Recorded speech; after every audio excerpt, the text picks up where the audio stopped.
Kelly, the president said that the Taliban takeover is not inevitable. Nonetheless, he is facing a lot of pressure and Republican criticism right now, given new Taliban gains in that country.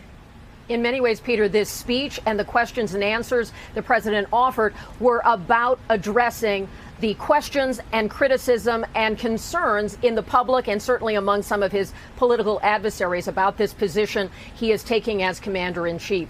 He is saying that while the world and experts on the ground are seeing an advance of the Taliban, he is arguing that it is not inevitable that Kabul would fall and that the entire country would be in Taliban hands. That will be a statement that will be judged against the near-term future once U.S. forces have even further reduced their capacity there. There will still be some diplomatic work. There will be counterterrorism forces that will be available for any needs in Afghanistan. But as you've heard the president outline, he believes the job was done a long time ago and that there isn't a military solution for the U.S. in Afghanistan. And he put it in very personal terms to the American people.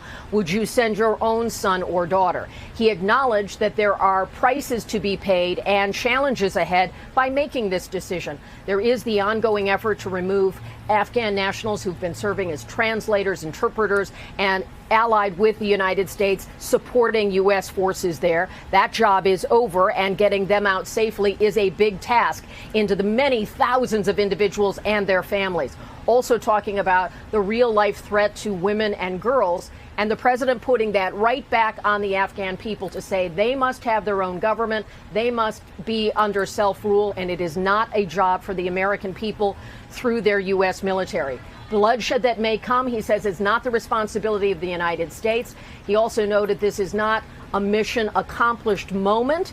He said the mission has not failed, at least not yet. A curious description from the president and commander-in-chief, who for a long time was himself a critic of U.S.-Afghan policy, and now as commander-in-chief has to make these decisions, outlining and defending his position today. Peter?